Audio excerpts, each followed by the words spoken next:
د سلام په وړاندې کولو سره مو پام راګرځوم د نن ورځې تازه مهمو او لنډو خبرونو ته.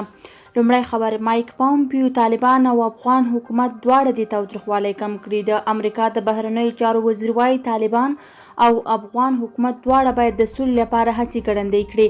د امریکا د بهرنیو چارو وزیر مایک پامپیو په یوه خبري غونډه کې د ولسمشر غني او ډاکټر عبدالله ترمنځ له وروستي جوړجاړي هرکلی کړی. د ده په خبره دا یو مثبت پرمختګ دی او اوس د دې وخت دی چې دوی د سولې او بین الافغاني خبرو د پیل لپاره هڅې وکړي. مایک پامپیو دا ډیره اړینه ده چې طالبان او افغان حکومت دواړه تاوتریخوالی کم کړي او د سولې لپاره هڅه وکړي. دوهم خبر، زلمی خلیلزاد عبدالله سپیدار ماڼۍ کې په یوه ځانګړې ناسته کې له طالبانو سره د بین الافغاني مذاکراتو په ژر پیلېدو بحث او خبرې کړي.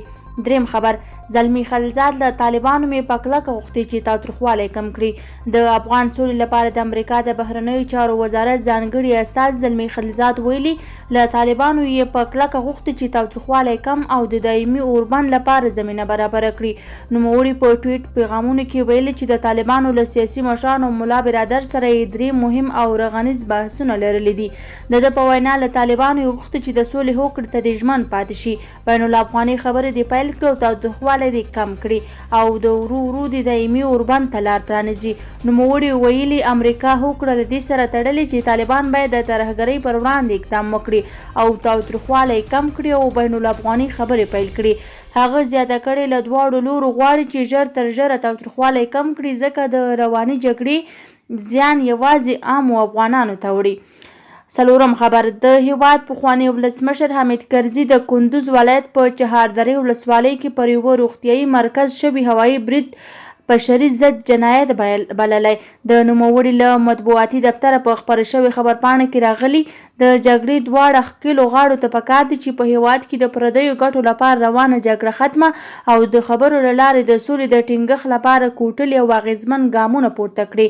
پنځم خبر، کابل والي د اختر په ورځو کې ګرځبندیز نور هم شدید کیږي. د کابل والي ویلي چې د کرونا ناروغي خپرېدو د لا ډیر مخنیوي په موخه د اختر په ورځو کې په کابل کې په تګ راتګ بندیز لګول کیږي.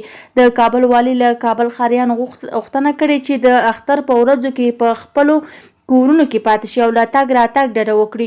نوموړي ویلي هیڅوک حق نه لري چې د اختر په ورځو کې د میلو او ساتیرۍ لپاره تفریحي ځایونو ته لاړ شي او له ضرورت پرته په ښار کې تګ راتګ وکړي.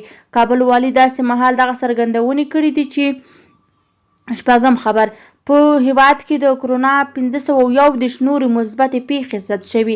عامه روغتیا وزارت وایي په تیرو 40 ساعتونو کې په هیواد کې د کرونا 521 مثبتې پیښې ثبت شوي. تر ټولو ډېرې پیښې 240 دي چې په کابل ښار کې ثبت شوي دي. په دې سره په ټول هیواد کې د کرونا د مثبتو پیښو شمېر 8686 ته ورسېد. همداراز په تیرو 40 ساعتونو کې د کرونا له امله 6 ناروغان مړه شوي او 8 کسان نور بیرته ترې جوړ شوي. په دې توګه د کرونا له کبله د ټولو مړو کسانو شمېر 193 کسانو ته رسېدلی. زموږ ویډیو تر همدې ځایه وه. که مو ویډیو خوښه شوې وي ویډیو لایک او چینل سبسکرایب کړئ. له توجه څخه مو نړۍ مننه. تر بیا ښې جاري.